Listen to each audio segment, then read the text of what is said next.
Hello, good morning students. Last lecture में मैंने आपको ये क्वेश्चन दिया था और आप लोगों को ट्राई करने के लिए दिया था। कुछ बच्चों ने ट्राई भी किया, वेरी नाइस। और मैं इसका सही सोल्यूशन आपको देता हूँ, ठीक है। जैसे देखिए, मैं मान लेता हूँ कि ये ब्लॉक है जो, अगर ये u से चल रहा है, ये u से चल रहा है, तो हर एक पॉइंट इसका u से चल रहा है, इसका भी हर एक पॉइंट u से चल रहा है, ठीक है। तो अगर मान लीजिए इसकी वेलोसिटी ऊपर की तरफ v है, ठीक है, तो मैं मान लेता हूँ कि सपोज इसकी actual velocity is equal to v। तो जो एक्चुअल वेलोसिटी है उसका एक कंपोनेंट है ना, v का एक कंपोनेंट है u, ठीक है। तो देखिए, जो ये वेलोसिटी है इस थ्रेड की, वो कितनी है, u। तो जो u है वो v cos थीटा के बराबर है, ठीक है। जो एक्चुअल वेलोसिटी है इसकी v cos theta is equal to u, क्योंकि v cos थीटा भी तो इसी डायरेक्शन में आ जाएगा, v cos थीटा, ठीक है। ऐसे ये v cos theta, actual velocity इसकी कितनी है, ये v ऊपर की तरफ, तो v का एक कंपोनेंट है u की तरफ। इसका मतलब v cos थीटा किसके बराबर हुआ, u की तरफ। तो v कितना आ गया, u बाई cos थीटा। तो आंसर इज ए। अब बच्चा बोलेगा सर एक इधर v cos थीटा, एक इधर cos theta, v cos theta, तो ये 2u बाई cos थीटा। देखिए, इसको समझने के लिए हम ऐसे समझ सकते हैं कि मान लीजिए मेरे पास एक ब्लॉक है, ठीक है, और मैंने इसको एक रस्सी से बांध दिया जो कि u से चल रही है, और इस रस्सी से बांध दिया जो कि u से चल रही है। तो ये ब्लॉक कितने से चलेगा, u से कि 2u से, u से ही चलेगा ना, इस डायरेक्शन में u से चलेगा, ठीक है। तो मान लीजिए, ऐसे मान लीजिए कि ये बंदा एक, वो u से इधर भाग रहा है इसको पकड़ के, यहाँ पे एक बंदा है वो भी u से भाग रहा है इधर पकड़ के, तो ये ब्लॉक 2u से थोड़ी चलेगा, u से ही चलेगा। वैसी बात यहाँ पे है।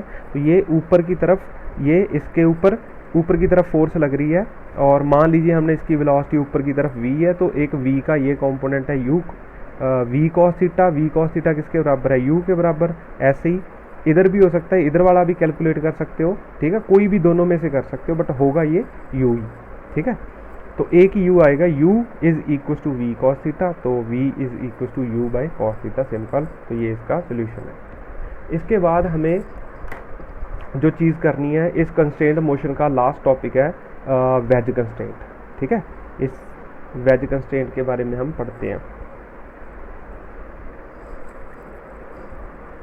तो लास्ट टॉपिक इसका है वेज कंस्ट्रेंट।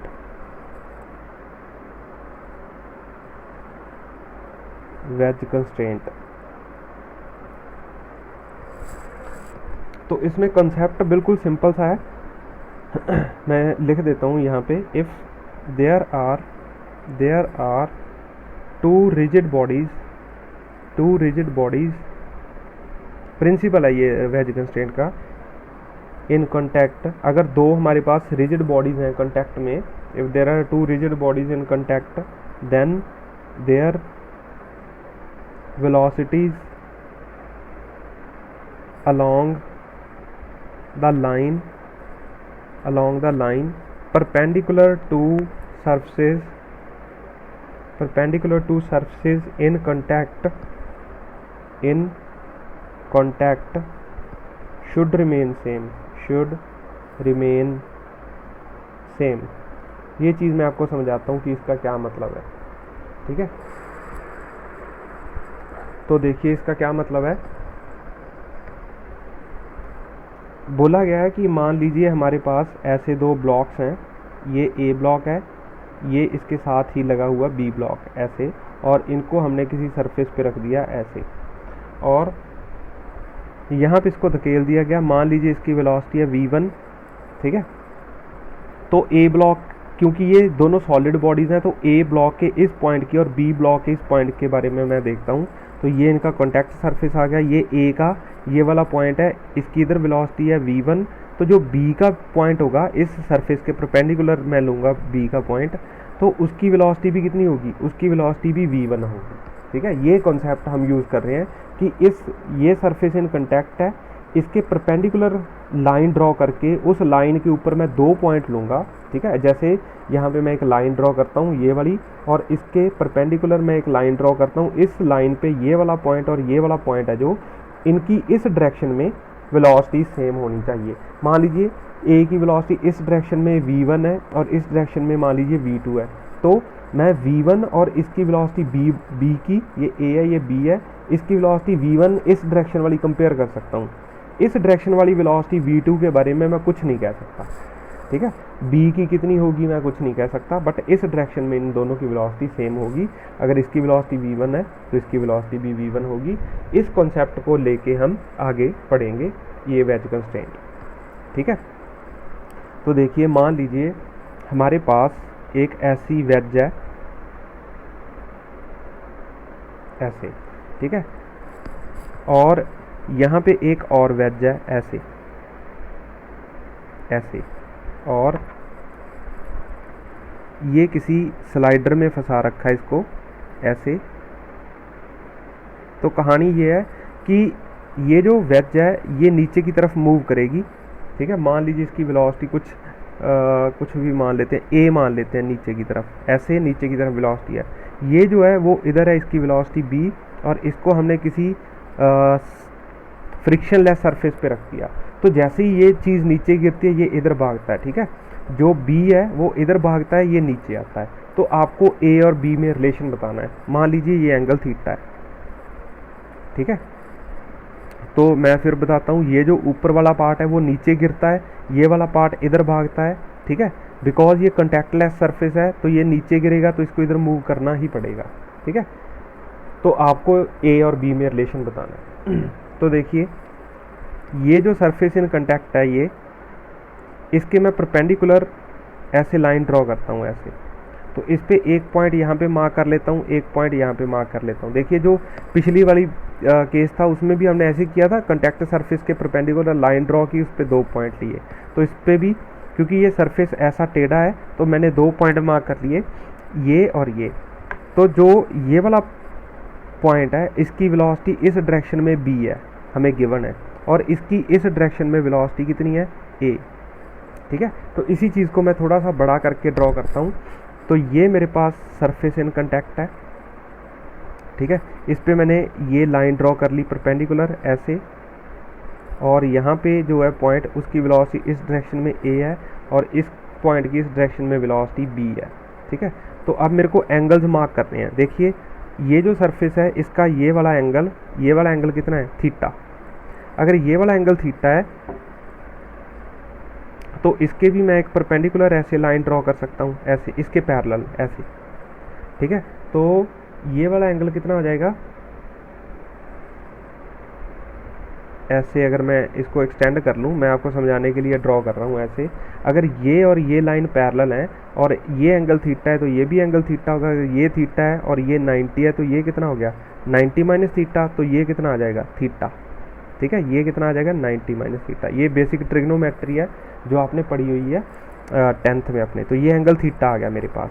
और ऐसे ही अगर मान लीजिए मैं यहाँ पे इसको एक्सटेंड करूँ ऐसे एक्सटेंड कर लेता हूँ ऐसे, और इसको मैं फर्दर ऐसे बना लेता हूँ। तो ये एंगल 90 हो गया।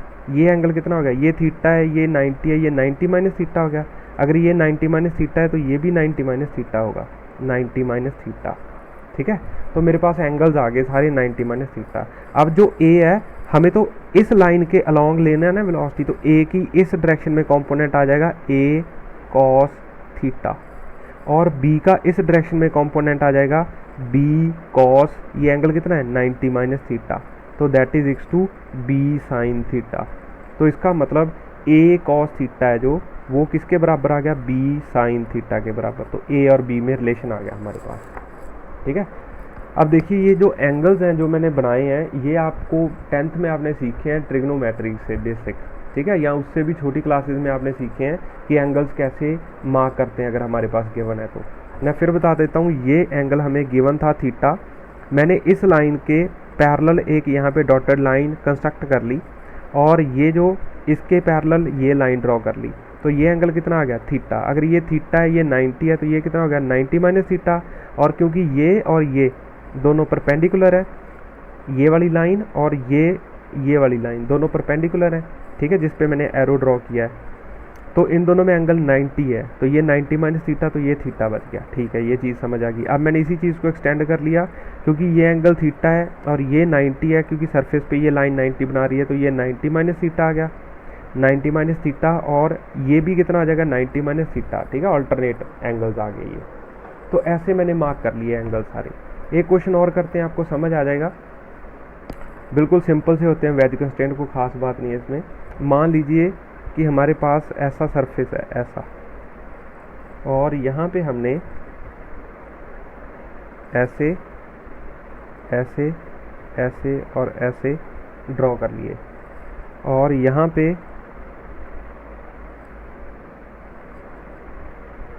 हमारे पास ऐसा सरफेस है, ऐसा।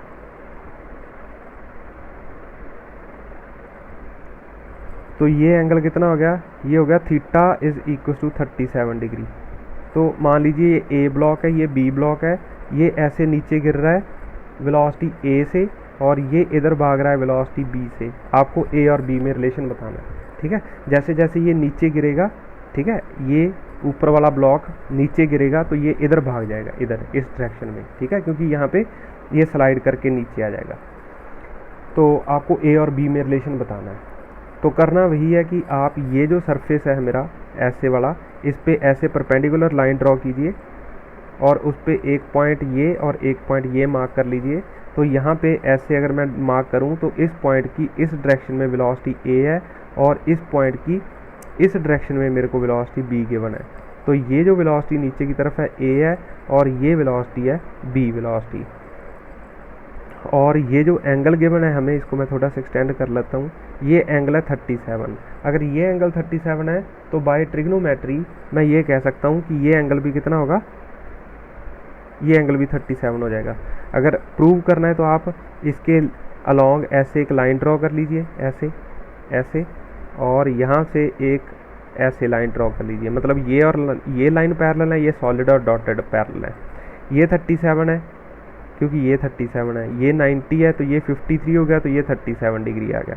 ठीक है, ऐसे ही अगर मैं इस चीज़ को देखूं तो ये एंगल भी कितना आ जाएगा, या ऐसे कर लीजिए आप, ऐसे कर लो।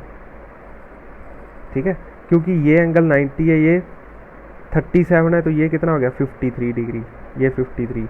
तो अगर मैं ऐसे ये और ये लाइन पैरेलल ड्रॉ कर दूं तो ये भी कितना आ जाएगा 53, तो ये भी कितना आ जाएगा 53 डिग्री। तो ये एंगल है 53 डिग्री।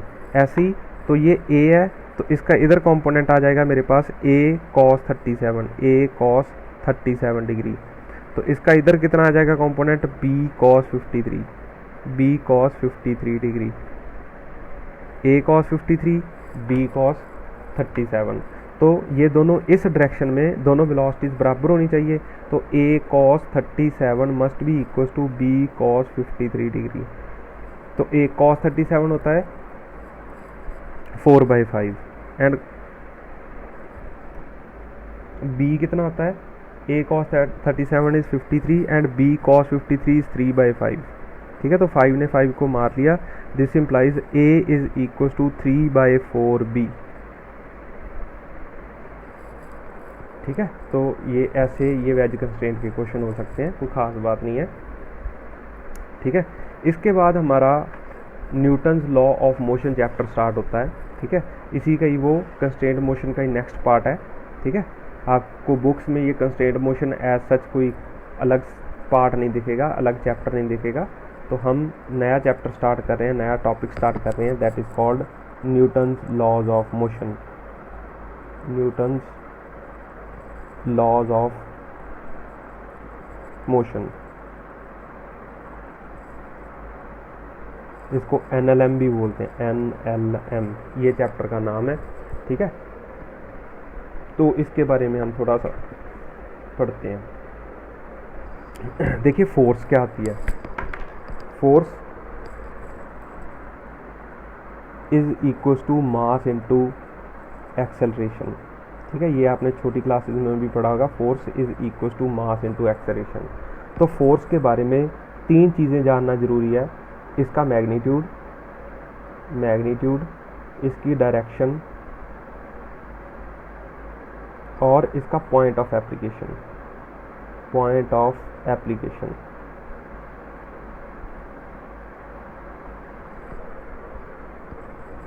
ठीक है, तो इन तीनों, ये जो चीज़ है ये हम आगे वाले चैप्टर्स में जाके पढ़ेंगे। ये दोनों, इन दो चीज़ों पे, मैग्नीट्यूड और डायरेक्शन पे ध्यान रखेंगे हम अपना इन चैप्टर्स में जितने आएंगे। ठीक है, और ये आगे आप 5th चैप्टर में जाके ये चीज़ पढ़ोगे, पॉइंट ऑफ एप्लीकेशन। ठीक है, अभी तक इसकी चिंता करने की ज़रूरत नहीं है। ठीक है, तो इसका क्या रोल होता है वो मैं दिखा दूंगा आपको आगे जाके। तो जो फोर्स है वो मास इंटू एक्सेलरेशन है। देखिए, मान लीजिए ये मेरे पास एक कार है, ठीक है, और वो किसी कांस्टेंट वेलोसिटी v से जा रही है, मान लीजिए। ठीक है, तो ये v है जो, वो कांस्टेंट वेलोसिटी है। अगर इस पे लगने वाली फोर्स, मान लीजिए फोर्स जो है वो 0 एक्ट कर रही है, तो ये वेलोसिटी कभी भी चेंज नहीं होगी। ठीक है, और जैसे ही इस पे फोर्स नॉन ज़ीरो लगेगी, ये वेलोसिटी चेंज कर जाएगी इसकी। ठीक है, तो कोई भी चीज़ अगर मूव करती है तो वो एक कांस्टेंट वेलोसिटी से मूव करती रहती है जब तक कि ये इस पे कोई बाहर से फोर्स ना लगे। ठीक है, जब साइंटिस्ट ने पहली बार देखा कि बॉडीज मूव करती हैं तो उन्होंने कहा कि चीज़ों का नेचर है रुक जाना। ठीक है, तो मतलब जब भी कोई चीज़ चलती है, मान लीजिए आपने बॉल फेंक दी किसी ग्राउंड के ऊपर, तो बॉल चलते चलते रुक जाएगी। ठीक है, तो साइंटिस्ट ने बोला कि किसी भी बॉडी का नेचर होता है चलते चलते रुक जाना। बट न्यूटन साहब थे, उन्होंने कहा देखिए किसी भी बॉडी का नेचर रुक जाना नहीं है। कोई भी बॉडी अगर चल रही है तो वो चलती ही रहेगी, और अगर कोई बॉडी रुकी हुई है तो वो रुकी ही रहेगी अनटिल बाहर से कोई फोर्स ना लगे उसके ऊपर। ठीक है, ये बहुत बड़ी एक स्टेटमेंट थी। अब आपको ये छोटी सी लग सकती है, बट ये बहुत बड़ी स्टेटमेंट थी उस वक्त जब कोई ये कह रहा है कि देखिए मैंने किसी बॉडी को चला दिया, मैंने बॉल को फेंक दिया ग्राउंड पे, तो वो कुछ देर बाद रुक जाएगी। तो न्यूटन साहब ने कहा कि ये रुकती, इसका रुक जाना नेचर नहीं है, नेचर इसका चलते ही जाना, बट इस पर कोई फोर्स लग रही है बाहर से जो इसको रोक रही है, दैट इज़ फ्रिक्शन, आप जानते हो। ठीक है, तो कोई भी बॉडी है जब तक उसके ऊपर बाहर से फोर्स ना लगे वो बॉडी अपनी स्टेट ऑफ मोशन चेंज नहीं करती। अगर रेस्ट पे तो रेस्ट पे रहती है, चलती है तो चलती है। ये फर्स्ट लॉ ऑफ मोशन था। ठीक है, ये बहुत बड़ी स्टेटमेंट थी उस वक्त। ठीक है, जब लोग कुछ और ऑब्जर्व कर रहे थे और उनके अलग जाके उल्ट जाके कोई बात कहना, इसीलिए इस चीज़ को महान बनाया गया। तो खैर हम अभी फोर्स पे बात कर रहे हैं। Force is mass into acceleration. तो इसमें दो चीज़ें, मैग्नीट्यूड एंड डायरेक्शन। तो फोर्स है जो एक वेक्टर क्वांटिटी है, वेक्टर क्वांटिटी है। ठीक है, यूनिट इसके क्या आते हैं? Unit of force is Newton, SI unit है न्यूटन, एंड सीजीएस सिस्टम में इसके यूनिट होते हैं डायन। ठीक है, तो जो न्यूटन है, 1 newton is equal to 1 kilogram per metre per second square, kilogram metre per second square, और सीजीएस में होते हैं इसके gram centimetre per second square. ठीक है, तो इसका एक रिलेशन भी है, 1 न्यूटन इज इक्वल टू 10⁵ डायन। ठीक है, ये भी फोर्स के ही यूनिट्स होते हैं। तो आगे इसके डायमेंशंस आपने देखे होंगे। डायमेंशंस इसके क्या होते हैं? Dimensions MLT-2। ठीक है, इसके डायमेंशंस ये हैं। तो जो हमारे पास फोर्सेस है ना, फंडामेंटल फोर्सेस, हमारे पास 4 तरह की फोर्सेस हैं, फंडामेंटल फोर्सेस। ठीक है, एक है हमारे पास ग्रेविटेशनल फोर्स। फंडामेंटल का मतलब है कि बाकी सारी फोर्सेस हैं जो वो इन्हीं को मिला के बनती हैं। ठीक है, तो एक है ग्रेविटेशनल फोर्स, एक होती है हमारे पास इलेक्ट्रोमैग्नेटिक फोर्स, इलेक्ट्रोमैग्नेटिक फोर्स, एक होती है हमारे पास weak nuclear force, weak nuclear force, और एक होती है हमारे पास स्ट्रॉन्ग न्यूक्लियर फोर्स। ये मैंने आपको फिजिकल वर्ड चैप्टर में भी बताया था। ठीक है, strong nuclear force, strong nuclear force. तो ये हमारे पास 4 तरह की फंडामेंटल फोर्सेस हैं। हमें ये इलेक्ट्रोमैग्नेटिक फोर्स अभी पढ़नी है, ये +2 में भी हम इसका आधा पार्ट पढ़ेंगे। तो ये 2 तरह की आगे फर्दर इसकी कह लीजिए बाइफिकेशन है। तो ये कॉन्टैक्ट फोर्स है और एक इसका पार्ट है नॉन कॉन्टैक्ट फोर्स। ठीक है, मतलब जब ये फोर्स एक्ट करती है कॉन्टैक्ट में आने पे, जब ये फोर्स एक्ट करती है बिना कॉन्टैक्ट के भी ये इलेक्ट्रोमैग्नेटिक फोर्स एक्ट करती है। तो कॉन्टैक्ट फोर्सेस में हमारे पास 2 पार्ट हैं। एक को हम बोलते हैं नॉर्मल रिएक्शन, नॉर्मल रिएक्शन। ठीक है, और एक को हम बोलते हैं फ्रिक्शन। तो ये फ्रिक्शन एक अलग ही चैप्टर है, उसको हम अलग तरह से पढ़ेंगे। अभी हमें सिर्फ अपना फोकस रखना है नॉर्मल रिएक्शन पे। तो आपको समझ आएगा कि हम क्या चीज़ पढ़ने वाले हैं। फोर्स है, फोर्स के 4 फंडामेंटल पार्ट्स हैं, ठीक है। तो इलेक्ट्रोमैग्नेटिक फोर्स के कंटैक्ट और नॉन कंटैक्ट फोर्स है। नॉन कंटैक्ट फोर्स आप +2 में पढ़ते हो जाके, ठीक है।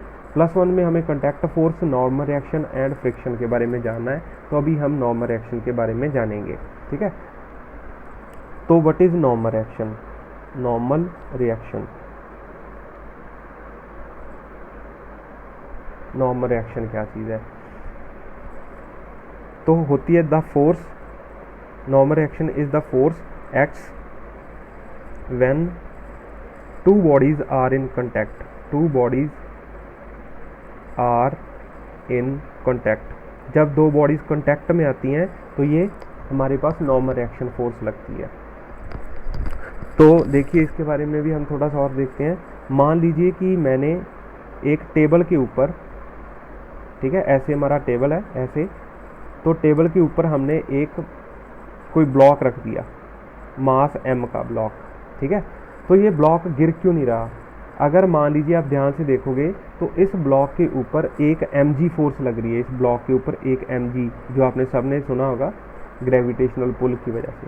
और फिर भी अगर इस पे नेट फोर्स लग रही है तो ये नीचे क्यों नहीं जा रहा? क्योंकि एक टेबल है जो वो इसके ऊपर एक फोर्स लगा रहा है, that force is called normal reaction, ठीक है। इस फोर्स का नाम है नॉर्मल रिएक्शन, नॉर्मल रिएक्शन, ठीक है। तो ये नॉर्मल रिएक्शन फोर्स कैसे आती है?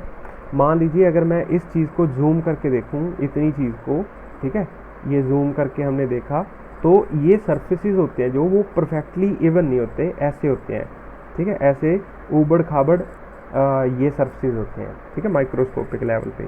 तो ये जो सरफेसेस हैं वो सारे ऐसे perpendicular to the surface force लगाते हैं इसके ऊपर, ऐसे ऐसे ऐसे।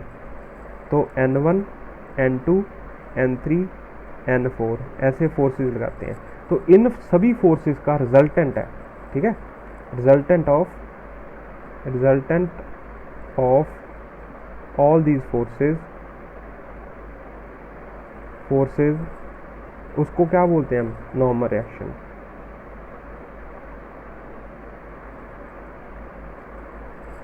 ठीक है, तो नॉर्मल रिएक्शन इन सभी फोर्सेस का जो ये नीचे से परपेंडिकुलर टू द सरफेस लग रही है उनका रिजल्टेंट है, ठीक है।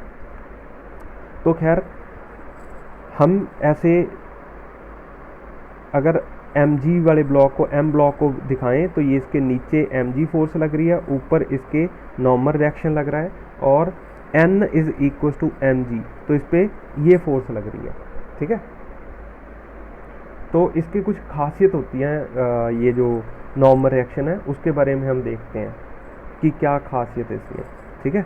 तो नॉर्मल रिएक्शन के बारे में अगर हम देखें, मान लीजिए कि ये हमारे पास A ब्लॉक है और ये B ब्लॉक है, ये A है ये B है, तो इस पे हमने ऐसे F फोर्स लगा दी और ये मान लीजिए फ्रिक्शनलेस सरफेस पे रखे हुए हैं। तो जो नॉर्मल रिएक्शन लगता है वो लगता है परपेंडिकुलर टू द सरफेस, ये जो सरफेस है इस सरफेस के परपेंडिकुलर लगता है, and it always tries to compress the bodies, ठीक है। इसके बारे में मैं बता दूंगा आपको। मान लीजिए F फोर्स लगा दी, तो फोर्स A पे लगी तो A ने B पे फोर्स लगाई, तो अगर मैं B को देखूं तो ये जो इस डायरेक्शन में इस पे फोर्स लग रही है, force on B due to A, तो B पे अगर A फोर्स लगा रहा है तो B भी A पे फोर्स लगाएगा इस डायरेक्शन में ऐसे, ठीक है, उल्टी डायरेक्शन में। इसे हम बोलेंगे force on A due to B। अच्छा, इस चीज़ में ना मैं आपको एक और चीज़ बताना चाहता था।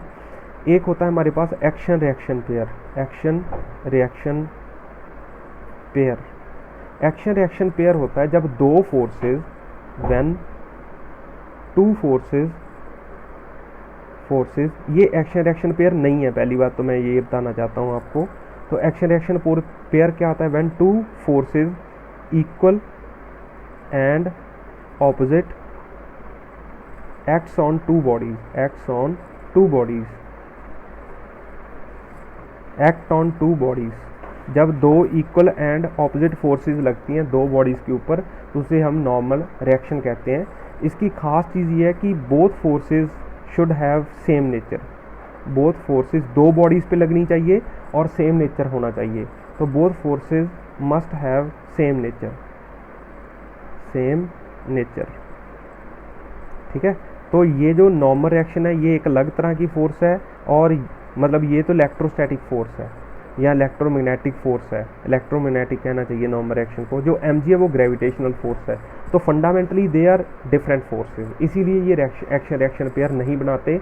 बच्चे के मन में सारी ज़िंदगी ये चीज़ नहीं निकलती कि n और mg एक्शन रिएक्शन पेयर बनाती हैं, बट ये दोनों एक्शन रिएक्शन पेयर नहीं बनाती। बट यहाँ पे ये जो फोर्सेज हैं FAB and FBA, they are equal and opposite, और ये एक्शन रिएक्शन पेयर बनाती हैं, दो बॉडीज़ पे लग रही हैं। ठीक है, इक्वल एंड ऑपोजिट है। तो इसमें कुछ खास चीज़ें हैं। तो ये जो फोर्स लग रही है on B due to A उसकी ये डायरेक्शन है, और force on A due to B उसकी ये डायरेक्शन है। अगर मान लीजिए हम इस पे बॉडीज़ पे लगने वाली फोर्स की डायरेक्शन चेंज कर दें, ये A है ये B है, और इस पे फोर्स लगाएं हम इधर से, तो force on A due to B वो B पे लग रही है, B आगे ट्रांसफ़र कर देगी फोर्स को, तो force on B due to A इस डायरेक्शन में हो जाएगा, force on A due to B इस डायरेक्शन में, और force on A due to B हो जाएगा इस डायरेक्शन में, force on B due to A। तो देखिए, चाहे आप फोर्स इधर से लगाइए चाहे इधर से लगाइए, जो नॉर्मल रिएक्शन है उनकी डायरेक्शन चेंज नहीं होती। ठीक है, तो जो खास चीज़ें हैं नॉर्मल रिएक्शन के बारे में वो मैं आपको लिख देता हूँ यहाँ पे। ठीक है, उसके बाद मैं आपको जो इम्पोर्टेंट पॉइंट है नॉर्मल रिएक्शन के एक्शन रिएक्शन पेयर के वो भी लिख दूँगा। तो पहले हम जो इम्पोर्टेंट पॉइंट है नॉर्मल रिएक्शन के उसके बारे में मैं बताता हूँ। तो इसमें जो पहला पॉइंट है इम्पोर्टेंट वो ये है नॉर्मल रिएक्शन के बारे में। नॉर्मल रिएक्शन, तो पहला पॉइंट है direction of normal reaction is always same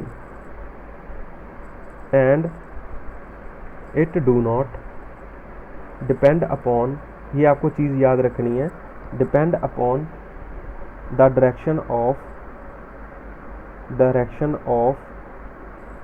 movement of system, ये सिस्टम की मूवमेंट पे डिपेंड नहीं करता। दूसरी चीज़ direction of normal reaction acts in such a way that it tries to compress the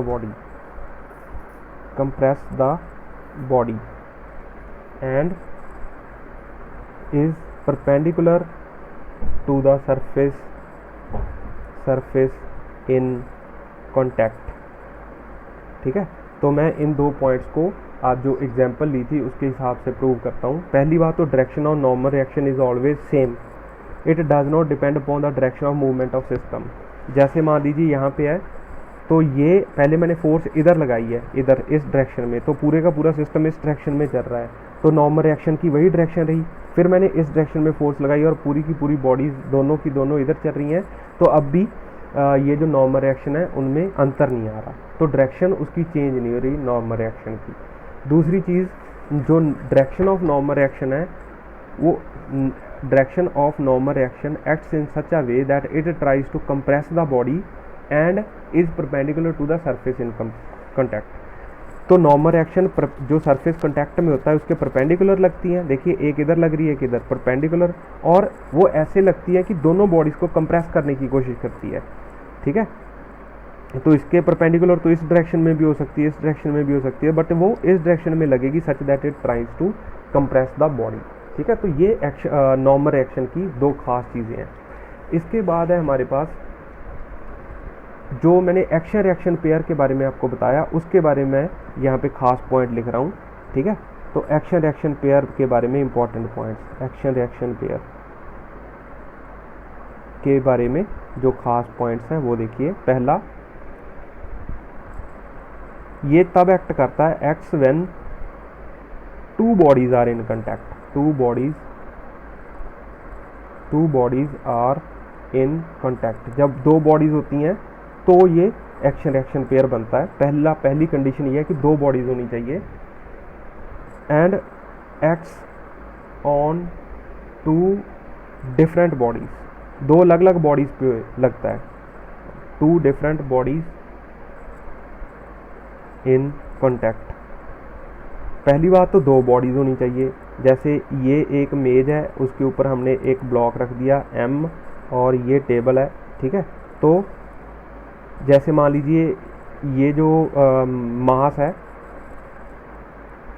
या ये टेबल है, ये टेबल पे ये वाला जो मास है वो नीचे की तरफ एक नॉर्मल रिएक्शन लगा रहा है, ठीक है। तो नॉर्मल रिएक्शन ये टेबल है, तो मैं इसको लिख लेता हूँ, इसको मैं बॉक्स लिख लेता हूँ, ठीक है। तो normal reaction on table due to box, तो ऊपर की तरफ एक लगेगा normal reaction on box due to table.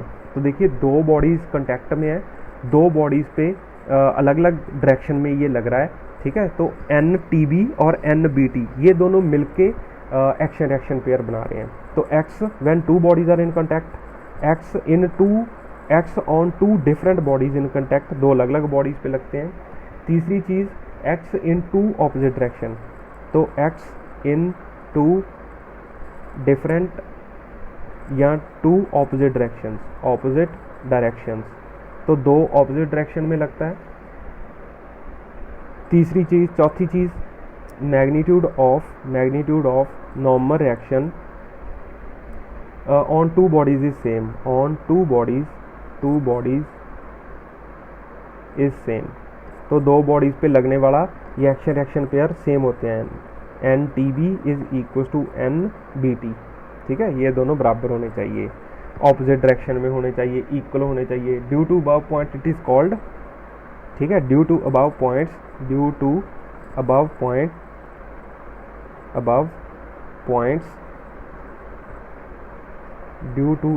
Points इसे हम क्या बोलते हैं, it is called action reaction pair, इसे हम एक्शन रिएक्शन पेयर बोलते हैं, ठीक है। आगे it always act perpendicular to contact surface, it always act perpendicular to contact surface, ये हमेशा कॉन्टैक्ट सरफेस के परपेंडिकुलर लगता है। ये कॉन्टैक्ट सरफेस है तो इसके भी परपेंडिकुलर, इसके भी परपेंडिकुलर, ठीक है। तो it acts in such a way that it tries to compress the body, ये भी बॉडी को कंप्रेस करने की कोशिश करता है, ठीक है। Acts in such a way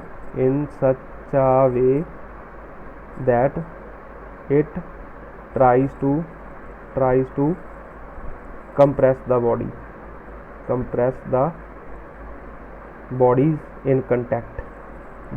in contact, ठीक है। And direction of normal reaction do not depend upon acceleration of the body, तो एक्शन रिएक्शन की जो वही चीज़ जो हमने नॉर्मल रिएक्शन में पढ़ी थी कि किसी भी बॉडी में एक्सलरेट करे मेरा सिस्टम, तो एक्शन रिएक्शन पेयर की डायरेक्शन उस पर डिपेंड नहीं करती। तो direction of normal reaction do not depend upon acceleration of body, ठीक है। तो ये मेरी एक्शन रिएक्शन की कहानी है और ये हमारी नॉर्मल रिएक्शन की कहानी है।